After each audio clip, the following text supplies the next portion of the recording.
Singing on a bicycle. Yeah, is that your thing? So it is. I like to travel while I'm singing. And sing? Did you have the carriage closed off when you did that singing on the train? Well, with me and about several camera and the crew guys. Yeah, but there were no regular passengers in the space? No, just me. I always think, though, Alfie, when you've got a voice like yours, are there times where randomly you're in a place and you just, I don't know, in a happy moment or whatever, just sing? Yeah, I mean, last night I was in the hotel staying over in Manchester and people were coming up to me saying, will you sing? Will you sing us a song? And it was like, no, I'm OK, thank you. But I do. But that's kind of under duress. That's almost like people... But if you're, I don't know, happy moment and you're just... Do you sing in the shower? Like, you get up and sing in the shower, for example? Sometimes, yeah. Yeah, sometimes. I mean, I love to sing, so I'm singing around the house all the time, and I wouldn't necessarily be in a restaurant and then I feel like a song, I'm going to just blast one out now. You know? I haven't got my starter yet. I've got enough time. How can I pass the time? Let me sing it, you know.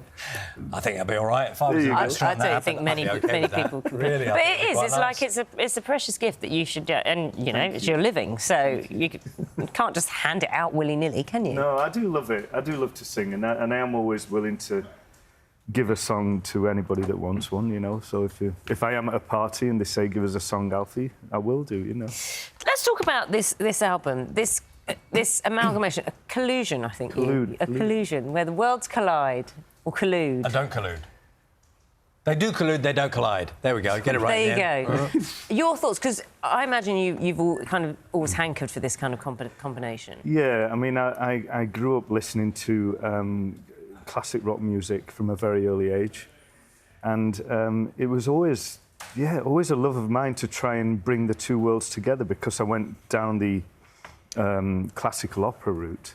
I always wanted to show people that these two worlds were very similar and very close connected, you know, that the symphonic sounds that classic rock can make is complementary to a symphonic orchestra or a composition, you know, something like that. So I wanted to put the two worlds together. People who know about voices often say that heavy metal singers, particularly, some of them have extraordinary voices. Yeah. Forget about classifications, whether they're trained or whatever. They just have extraordinary range and performance. Absolutely, and also like the heavy metal guitarists that, you know, like... I love what you're doing there. Look, you can't stop yourself. I can't play guitar, but that's what I imagine you're doing. Well, you know, it's like, you know, like Eddie Van Halen, for example.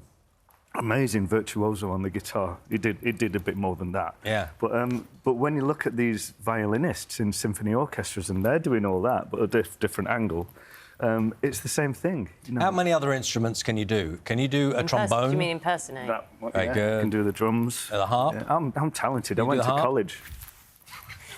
Look at that. Look. If anyone just switched their TV on just then, they were thinking, Alfie's, he's not OK. The songs you've picked, how did you get them? Because there are some songs which are so iconic. Yeah. And, you know, have these rousing choruses and they're anthemic. And it could be a risk to take these on. Yeah, I mean, there are... You know, you are always sort of focused on the original version. But I think if you approach it with an element of respect to the original, you know, and I'm not going to try and sound like John Bon Jovi or, you know, David Copperfield. I'm going to try and be me, put my own voice into that song and show the beauty of the love song that it is, you know. And then once you get the symphonic orchestration on top of that, it just works. It just blends. It's like a little jigsaw that you're fitting in places. So I do bow down to those guys, and I do respect the way that they did it and the way that they taught me in my youth to appreciate that music. You know, the song that I think a lot of people associate with Bring Him Home. I've never heard of it. Sorry, which one's that? It's. I think for a lot of people, they think of you and they think of that song from Les Mis, of course. Of course. You must be so conscious. For so many people, that song is like an almost instant tearjerker. For whatever reason, it could be for all sorts of reasons, personal reasons. For it is one of those songs, and I dare say that every time you sing it, and I dare say you sing it fairly regularly, you must look into the audience and just know that it hits a spot, doesn't it? There's something particular about that song. The minute that opening arpeggio starts off on the harp, you know, everybody takes an intake of air. You can sense that. You can sense it. and it sets up this amazing atmosphere for you to deliver that song with the beauty that it deserves. And I love singing it, and it still affects me now. There are times when I get surprised about how affected I am by singing it, even though I've sung it 1,000 times. Does it take you to places of your own in your own life? Yeah, if I'm feeling, you know, emotional or something like that myself, then it'll hit me harder.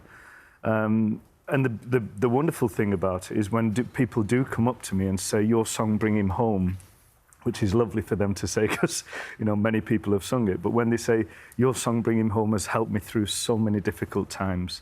You know, it's my grandfather's favourite song, it's my mother's favourite song, she passed away or whatever, and it's so comforting to know that I'm doing something good, you know, with my voice. So.